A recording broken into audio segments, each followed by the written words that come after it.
Nunca imaginé que el mayor obstáculo para cumplir mis sueños vendría, precisamente, de las personas cuya función, según todos los manuales de familia, debería ser apoyarte incondicionalmente. Soy Gabriel, tengo 32 años, y si alguna vez escribo mi biografía, el prólogo diría algo como, el hombre que aprendió a construir un imperio sobre los escombros del rechazo. Crecí en una familia de empresarios. Mi padre, Samuel, era dueño de varias compañías en el centro de la ciudad, negocios de bienes raíces, comercio y tecnología, mientras que mi madre, Lucía, tenía una joyería y parte de un hotel en la costa. De niño pensaba que tener padres así era como tener superpoderes. Llevar la vida en modo difícil estaba fuera de mis preocupaciones infantiles. Pero la vida, siempre ingeniosa, se encargó de desmantelar aquel mito pronto. La tradición en mi familia era simple. Si nacías ahí, alguna vez heredarías algo, o con suerte arrancarías tu propio negocio y lo llevarías a la cima. Yo nunca quise vivir bajo las sombras de ningún legado. Tenía mis propias ideas, mis propios sueños y mi propia definición de éxito. Desde que tenía 13 años, descubrí que la tecnología era mi lenguaje natural. Recuerdo la primera vez que desarmé una computadora vieja para ver qué había dentro. Para mis padres fue una travesura, para mí fue el inicio de algo especial. Un par de años después, aprendí sobre ciberseguridad. No era solamente por curiosidad. La seguridad digital tenía ese aura de misterio y poder que me fascinaba. Aprendí a programar por mi cuenta, y una vez, accidentalmente hackeé el sistema de colegio, solo para saber si podía hacerlo. Cambié mi registro de faltas por diversión. Me descubrieron, pero para mí no fue un escándalo, sino una señal de talento.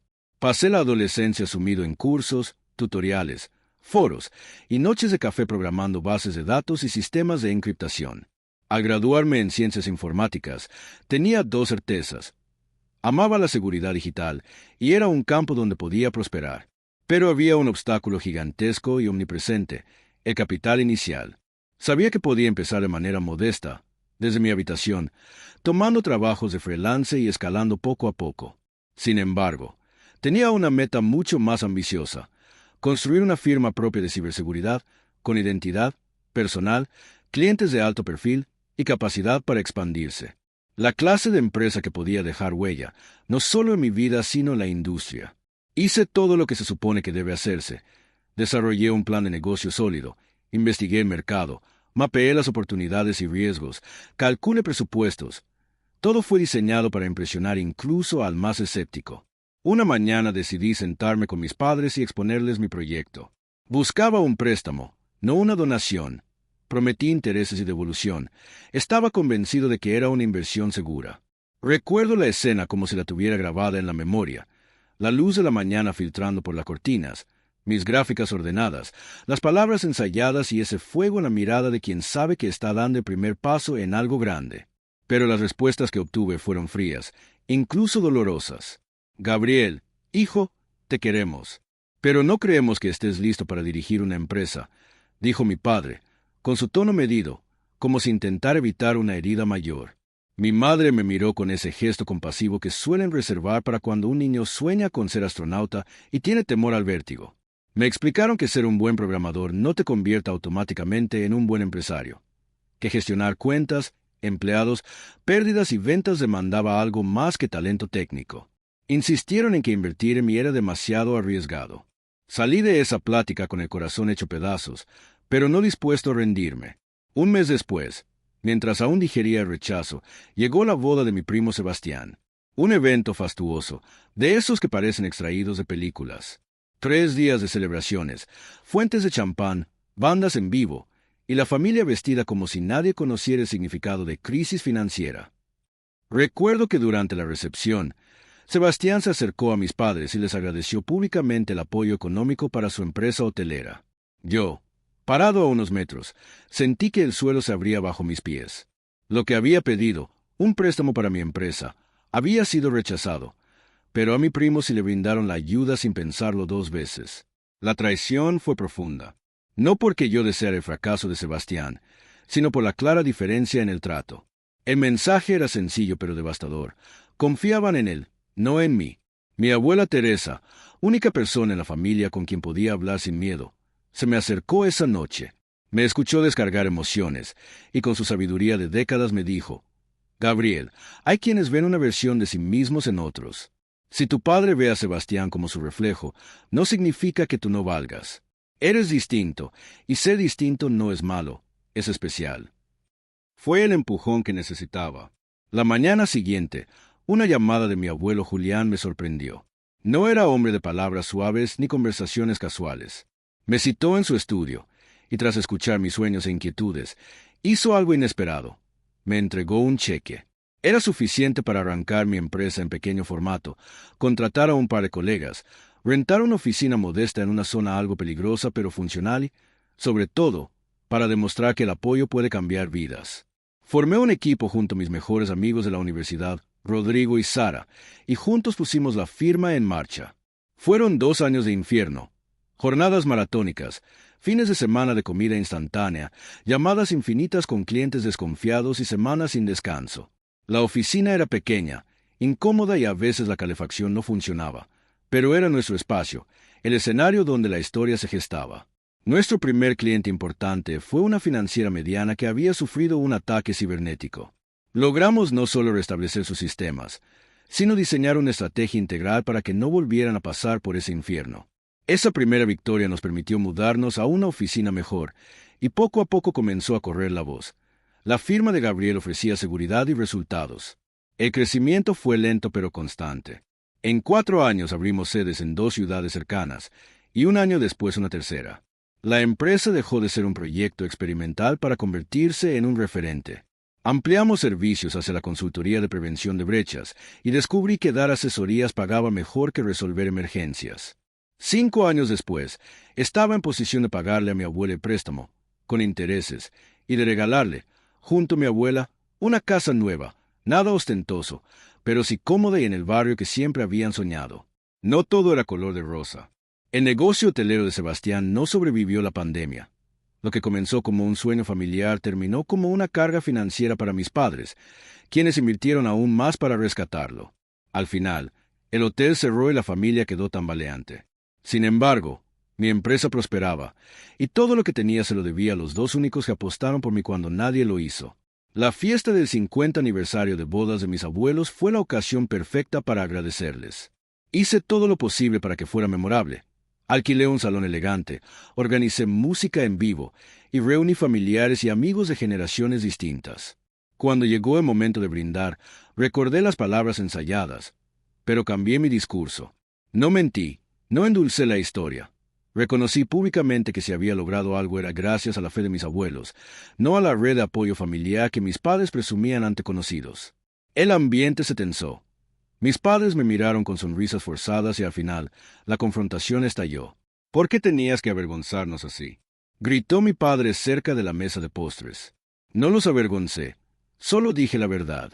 Ustedes no creyeron en mí, pero mis abuelos sí, respondí, mientras mi madre intervenía reprochando que exponía problemas familiares. La discusión escaló. Mi primo Sebastián, que había perdido el negocio y el apoyo familiar, observaba incómodo desde una esquina.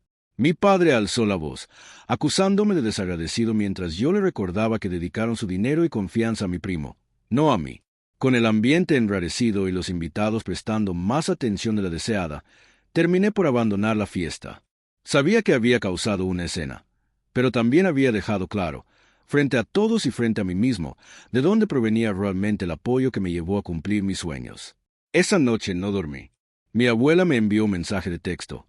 Te queremos mucho, hijo, no te sientas mal por lo de anoche. Te entendemos. No fue suficiente para tranquilizarme.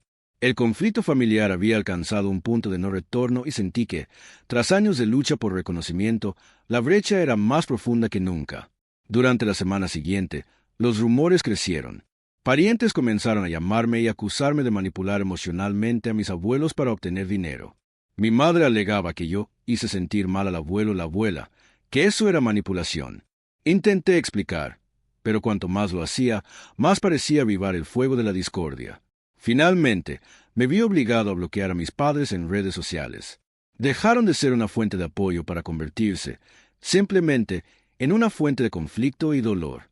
No era una decisión fácil ni feliz, pero era lo que necesitaba para protegerme. Así empezó una nueva etapa, la de aprender a vivir con el éxito adquirido, pero también con las cicatrices que me había dejado la lucha por alcanzarlo. El distanciamiento con mis padres no fue sencillo. Por mucho tiempo, el teléfono sonaba con mensajes de familiares. Algunos buscaban chismes, otros ofrecían respuestas ambiguas o consejos del tipo deberías reconciliarte. La familia es lo más importante. Pero nadie parecía comprender que el conflicto no era cuestión de orgullo, sino de respeto y verdad. Me dolía ese vacío que iba ocupando el rechazo. Sentía que la familia que me había enseñado a ser fuerte era ahora la que me lastimaba más profundamente. Mientras la empresa crecía, también lo hacía mi soledad. Cada logro profesional era celebrado por mi equipo, por mis amigos de toda la vida, pero faltaba la validación de aquellos que, en teoría, debían ser la base de mi mundo. Mi abuela Teresa nunca dejó de llamarme, enviando mensajes de apoyo, asegurando que lo importante era lo que habíamos construido juntos. Fue entonces que, de golpe, la vida decidió enfrentarnos con aquello para lo que nunca se está preparado. Mi abuelo Julián falleció inesperadamente, mientras dormía. Recibí la llamada cerca de la medianoche, en la voz temblorosa de mi abuela, y todo lo demás perdió importancia. Lleno de tristeza, hice mi maleta y conduje directo a casa de mi abuela. Al llegar la encontré frágil, pequeña, tan lejos de la matriarca fuerte que siempre había sido. La abracé con una intensidad que nunca había sentido antes, como si en esa cercanía pudiera devolverle parte del cariño y la fuerza que había perdido. Organizar el funeral fue doloroso, pero necesario. Mis padres estaban allí, y aunque compartimos el dolor, se respiraba una tensión evidente, como el eco de todas las cosas no dichas y las heridas abiertas. El funeral fue hermoso. Cientos de personas vinieron a rendir homenaje a mi abuelo, viejos socios comerciales, amigos de la infancia, vecinos, incluso gente que jamás imaginé que hubiera sido tocada por su generosidad. Durante el discurso, creí que podría mantenerme sereno, pero las palabras se ahogaron entre lágrimas. Mi abuela me apretó la mano mientras hablaba. Sin ella, no habría logrado terminar. Fue en la lectura del testamento cuando las cosas comenzaron a complicarse aún más. Mi abuelo no dejó riquezas exageradas, pero poseía una hermosa casa junto al lago. Era su santuario, un muelle de madera, ventanales enormes mirando el agua y rodeado de bosques. Yo tenía memorias indelebles ahí, lanzando cañas de pescar, encendiendo fogatas y escuchando sus historias. En el testamento, el abogado anunció que la propiedad sería compartida entre mi prima Laura y yo. No pude evitar mirar a mi padre. Samuel, la mandíbula de mi padre se tensó como nunca antes. No dijo nada inmediato, pero la tormenta se sentía en el aire. Laura, mi prima, me lanzó una sonrisa tímida. Sabíamos que aquello podía volverse el núcleo de nuevas disputas. Y así fue. En los días siguientes a la lectura del testamento, mi padre me evitaba por completo. Si nos cruzábamos en la casa de mi abuela, era como si fuera invisible. Mi madre, Lucía, hacía intentos de mostrar una sonrisa forzada, pero tampoco decía mucho. No eran capaces de ocultar el descontento, como si el abuelo les hubiera infligido una herida irreparable dejando la casa a mí y a Laura. Una tarde, mi abuela me confesó, tu abuelo no pretendía hacer daño ni tomar partido. Quería que tuvieras algo que siempre significó mucho para él. Eso es amor, Gabriel. Lo mismo con Laura. Él soñaba con verlos juntos aquí, creando nuevos recuerdos. Su ternura me dio estabilidad en momentos donde todo parecía girar en torno a la propiedad, el legado y la división. Poco después, la frialdad de mi padre evolucionó en algo más agresivo. Apareció en mi casa sin avisar, exigiendo la entrega de la propiedad. Negarme fue el inicio de una nueva guerra. Amenazas verbales, frases duras sobre el despojo que sentía. Cuando quedó claro que no cedería, llegaron los abogados. Demandas, acusaciones de manipulación, alegatos sobre su derecho legítimo como hijo. Mi madre, presa de la angustia, intentó mediar, pero cada vez parecía más lejos de lograrlo. No podía dejarme aplastar. Aprendí, mucho antes de ese momento, que la resiliencia es fuerza. Mi prima Laura y yo nos mantuvimos firmes. Con la ayuda de la abuela y un equipo legal, defendimos la voluntad del abuelo. El proceso fue largo y extenuante, lleno de audiencias, documentos y testimonios que abrieron aún más la herida familiar. Mi empresa sufrió daños colaterales. Mi padre, en su afán por convencer a otros de su inocencia y mi supuesta manipulación, expandió su versión por toda la familia y algunos círculos comerciales. Fue entonces cuando decidí no solo defender la herencia, sino demandar por difamación y compensación de daños. Aquel movimiento marcó un antes y un después. Era el momento de proteger lo construido contra cualquier ataque, viniera de donde viniera. Finalmente, tras meses de litigio, la verdad prevaleció. El tribunal ratificó el testamento del abuelo. Mi padre, incapaz de invalidarlo, tuvo que dar marcha atrás. Ni siquiera mi tía se unió a su cruzada.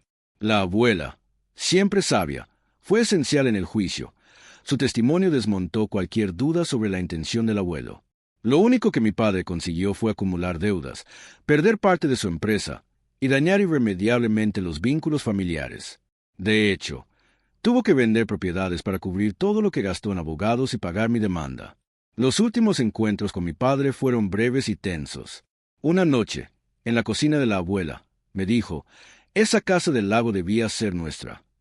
No respondí con resentimiento, solo le aseguré que jamás sería objeto de venta, que seguiría siendo parte de la familia. Él no contestó, simplemente giró la cuchara en el té y salió del cuarto. Por más estériles que parecieran esas conversaciones, entendí que no todos los lazos se pueden reparar. Con el tiempo, la herida se volvió cicatriz. Aprendí a disfrutar la casa junto al lago con Laura y la abuela. Nos reunimos allí para recordar al abuelo, para crear nuevas historias, para reconciliarnos con el pasado y seguir adelante. Mi empresa prosperó aún más, expandiéndose a nuevas ciudades, superando cada obstáculo con esfuerzo y equipo. En retrospectiva, el viaje fue mucho más que una lucha por dinero, herencia o reconocimiento. Fue la odisea de aprender quiénes están realmente a tu lado cuando todo parece perdido. Fue el redescubrimiento de la resiliencia y la gratitud. Entendí que el amor, a veces, se expresa en los silencios y en los gestos inesperados. Lo que comenzó como un sueño solitario ahora era una realidad compartida con quienes nunca dejaron de creer en mí. La familia, reconstruida en la abuela Teresa, en Laura, en mis amigos. El éxito dejó de ser un trofeo para convertirse en un camino hecho de lecciones, pérdidas y triunfos. Mi padre y mi madre siguieron sus rumbos, y a pesar de toda la historia, nunca dejé de desearles paz. El lago, antaño solo un refugio infantil, es hoy el símbolo de todo lo ganado y de todo lo sanado. Allí, sentado algunas tardes, a veces pienso en mi abuelo y en sus palabras. El verdadero legado es la fe en las personas. Tan largo y duro fue este viaje, que aún hoy me descubro buscando el equilibrio entre perdón y memoria. Pero, finalmente, aprendí a soltar el dolor y seguir adelante. Ese es mi auténtico triunfo.